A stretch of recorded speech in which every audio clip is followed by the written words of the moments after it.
하나님께서 우리에게 주시는 말씀은 누가복음 3장 2절에서 10절까지의 말씀입니다.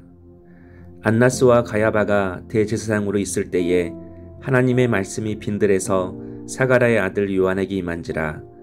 요한이 요단강 북은 각처에 와서 죄사함을 받게 하는 회개의 세례를 전파하니 선지자 이사야 책에 쓴 바 광야에서 외치는 자의 소리가 있어 이르되 너희는 주의 길을 준비하라.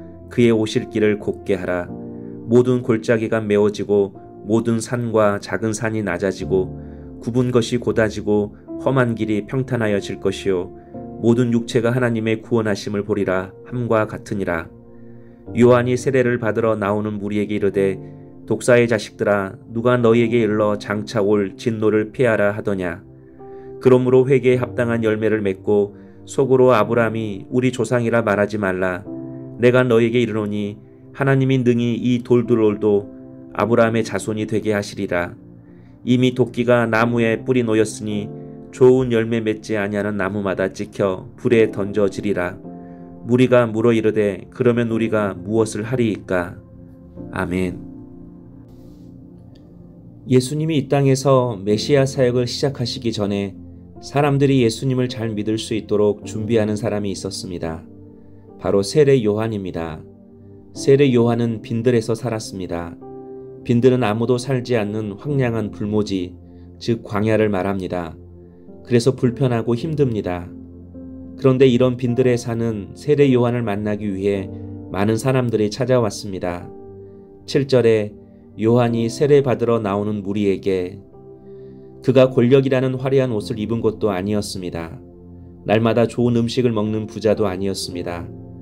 자랑할 만한 집도 있는 것도 아니었습니다. 낙타 토롯을 입고 메뚜기와 석청을 먹었습니다. 한마디로 빈궁한 삶을 살았습니다. 그런데도 많은 사람들이 빈들에서 빈궁한 삶을 사는 세례 요한을 찾아가는 이유가 무엇입니까? 세례 요한에게는 소리가 있었습니다. 4절에 광야에서 외치는 자의 소리가 있어 라고 말씀합니다. 성경은 세례 요한을 소리에 비유했습니다. 그런데 그냥 소리가 아니라 사람의 마음을 변화시키는 소리였습니다. 사람들이 세례 요한의 소리를 듣고 나면 한결같이 이렇게 묻기 시작했습니다. 10절에 우리가 무엇을 해야 합니까? 자기 동족의 고요를 짜서 세금을 거두어 들이는 세리들도 폭력으로 돈을 괄치하는 군인들도 세례 요한이 외치는 소리를 들을 때면 그들도 우리는 무엇을 하리이까? 라고 물었습니다. 변화되지 않을 것 같은 사람들도 새로운 삶에 대한 갈망을 갖기 시작한 것입니다. 성도 여러분, 한번 상상을 해보십시오. 광야에서 살았으니 세례 요한은 좋은 풍채였기보다는 깡마른 체구였을 것입니다. 그런 약한 체구에서 나오는 소리는 웅변가처럼 그리 큰 소리가 아니었을 것입니다. 그러나 그의 소리는 단지 공기만 진동시키는 소리가 아니라 영혼을 진동시키는 소리였습니다. 영혼에 깊은 울림을 주는 소리였습니다. 사람들의 마음을 변화시키는 소리였습니다. 지금 여러분은 어떤 소리를 내고 사십니까? 여러분의 소리는 살리는 소리입니까? 죽이는 소리입니까? 힘을 주는 소리입니까? 길을 꺾는 소리입니까? 저는 여러분의 마음 속에서, 영혼 속에서 좋은 소리가 나오길 소망합니다. 마음을 변화시키고 힘을 주고 소망을 주고 사람을 살리는 소리가 나오길 소망합니다. 그렇다면 세례 요한에게서 사람을 살리는 좋은 소리가 나는 그 이유가 무엇입니까? 하나님의 말씀이 세례 요한에게 임했기 때문입니다.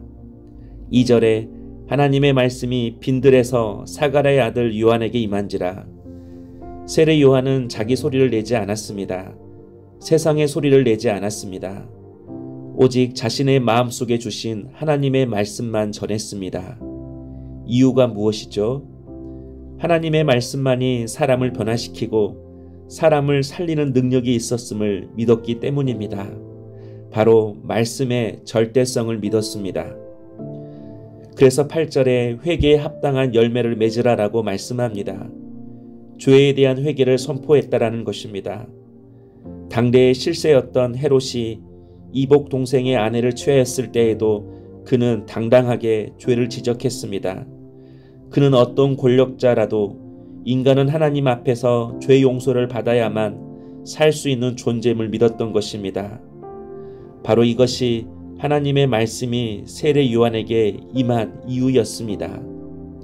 세례 요한은 하나님이 말씀을 주실 때마다 자신의 소리를 내지 않고 하나님이 주신 말씀만 전했던 것입니다.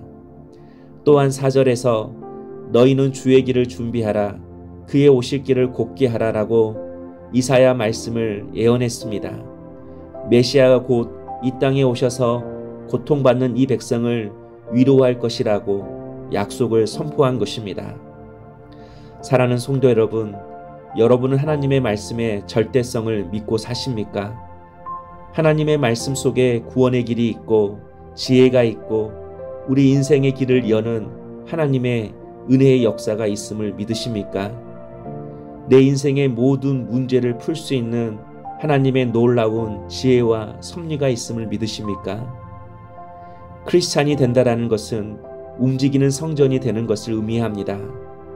그런데 하나님의 참 성전이 되기 위해서는 반드시 성전 안에는 법궤가 있어야 합니다.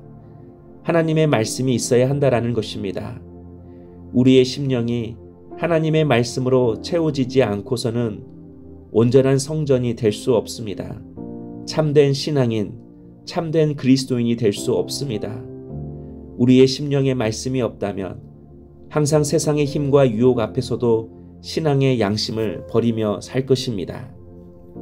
그러므로 여러분이 말씀의 절대성을 믿는다면 여러분의 심령을 말씀으로 채우십시오. 의지적으로 하나님의 말씀과 가까이 하십시오. 그분의 말씀을 묵상하며 그 말씀으로 여러분의 영혼과 마음과 생각을 읽어내십시오. 그럴 때만이 우리에게서 사람을 살리는 광야의 소리가 나올 것입니다. 기도하겠습니다. 사랑의 주님, 우리가 주님의 소리를 전하는 스피커가 되게 하옵소서.